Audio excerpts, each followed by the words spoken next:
नमस्कार। अलका अभिजीता शुक्ला चैनल में आप सभी का बहुत बहुत स्वागत है। ऐसे रिश्ते को तुरंत छोड़ देना चाहिए। जी हाँ, हेडिंग और टाइटल आपने पढ़ा होगा, ऐसे रिश्ते को तुरंत छोड़ दो। कैसा रिश्ता? जिस रिश्ते में आपके आत्मसम्मान को बार बार ठेस पहुंचती हो, जिस रिश्ते में बार बार आपके वजूद पर चोट पहुंचाई जाती हो, जिस रिश्ते में बार बार आपको ये महसूस कराया जाता हो कि तुम बहुत ही तुच्छ हो, तुम गिरे हुए इंसान हो, तुम कुछ नहीं कर सकते, तुमसे कुछ हो नहीं सकता, तुम्हारा अपना कोई वजूद नहीं, तुम्हारा अपना कोई अस्तित्व नहीं, तुम सिर्फ एक कठपुतली मात्र हो। फिर वो रिश्ता कोई भी हो, खास करके शादी के बाद में इस तरह के रिश्ते अधिक तैयार होते हैं। और सबसे मेन जो पति पत्नी का रिश्ता होता है, एक लड़की जहाँ जन्म लेती है, जिन भाई बहनों के साथ में वो खेलती बड़ी होती है, अपने पूरे परिवार को त्याग करके वो एक नए घर में सामंजस्य बिठाती है, एक अपना इस उम्मीद पर आती है कि वो एक नया परिवार बनाएगी और उसका अपना एक नया परिवार होगा, एक खुशहाल संसार होगा। और वहाँ पर भी जो सबसे अहम उसका रिश्ता होता है उसके अपने पति के साथ में, जिस पति के लिए उसने इतने महत्वपूर्ण रिश्ते छोड़े, उसी पति को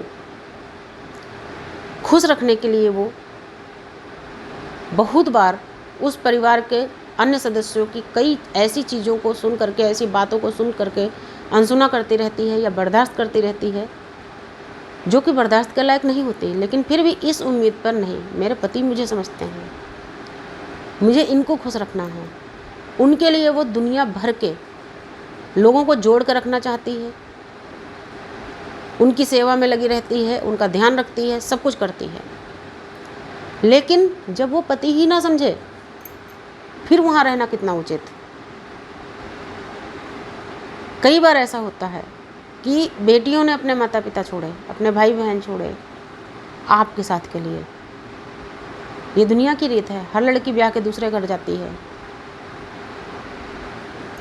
और जब वहाँ पर पति ही नहीं समझ रहा, पति उसको बात बात में ये एहसास करा, ये घर तुम्हारा नहीं है, वो अपनी मर्जी से, यहाँ तक कि अपनी मर्जी से वो घर की साफ़ सफाई नहीं कर सकती। साफ़ सफाई करने से पहले भी उसे अपने घर वालों से या पति से परमिशन लेनी है। उसे कौन सामान कहाँ रखना है अपनी मर्जी उसकी नहीं है, उसे परमिशन लेनी पड़ेगी कि ये सामान यहाँ से वहाँ रख सकती है या नहीं। यहाँ तक कि रोज़ का खाना बनाने के लिए भी उसे परमिशन लेनी है कि ये बन सकता है या नहीं। अगर अपनी मर्जी से उसने कभी कुछ बना लिया तो या तो उसे खाने दिया ही नहीं जाएगा, या अगर वो थोड़ा सा ज़्यादा हो गया तो उसको ज़बरदस्ती ठूस ठूस के खिलाया जाए। कुल मिलाकर उसके आत्मसम्मान को आहत किया जाए, ठेस पहुंचाई जाए। उसको हर वक्त ये एहसास कराना कि तुम हमारी दया पर पल रही हो, हम तुम पर दया कर रहे हैं, तुम्हें खाना दे के, कपड़ा दे के, इस घर में रहकर हम तुम पर दया बरसा रहे हैं। जब माहौल ऐसा बन जाए तो उस रिश्ते में अधिक समय अपना खराब करना बहुत बड़ी मूर्खता है। कई बार ऐसा होता है कि हम लड़कियां ये सोचकर अपना 1 साल, 2 साल, 4 साल, 10 साल, 15 और 20 साल ज़िंदगी का ख़राब कर देते हैं, सिर्फ इस उम्मीद पर आज नहीं तो कल हो सकता है सुधार हो जाएगा। जब कभी हम किसी अपने बड़े से या अपनों से बात करना चाहते हैं इस टॉपिक पर, तो वहाँ से भी यही जवाब मिलता, प्रयास करो, सुधर जाएगा। ज़िंदगी ऐसे ही चलती है।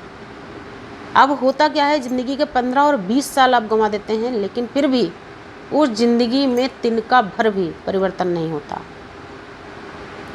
और उसका परिणाम ये होता है, आप अंदर ही अंदर घुटना शुरू कर देते हो, अंदर ही अंदर आप घुट घुट के तिल तिल मरना शुरू हो जाते हो।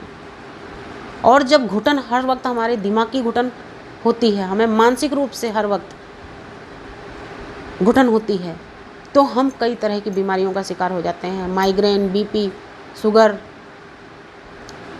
और अनेकों तरह की बीमारियाँ। तो इस वीडियो का उद्देश्य मेरा सिर्फ इतना है कि जब रिश्ते ऐसे हों जहाँ पर अपना कोई स्वाभिमान नहीं, अपना कोई आत्मसम्मान नहीं, खुद को कोई समझने वाला नहीं, तो वहाँ पर अपना बहुत अधिक समय खराब ना करें।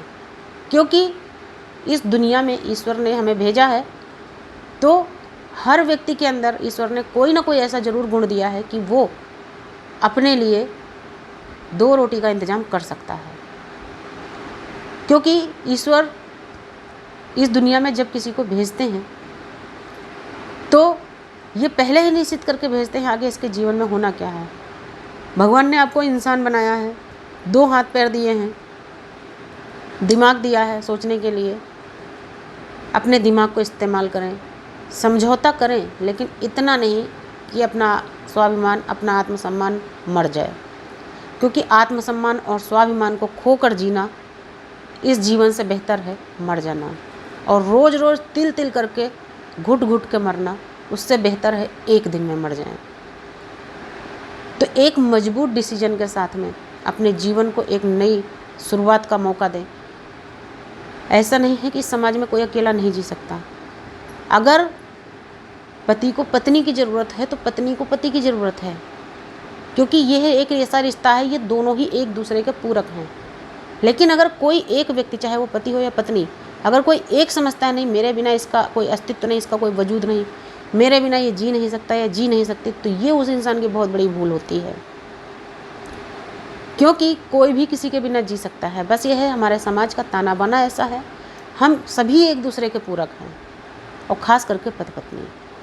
तो जहाँ पर अपना कोई वजूद नहीं, कोई सम्मान नहीं, कोई आत्मसम्मान नहीं, स्वाभिमान नहीं, वहाँ पर रहना नहीं।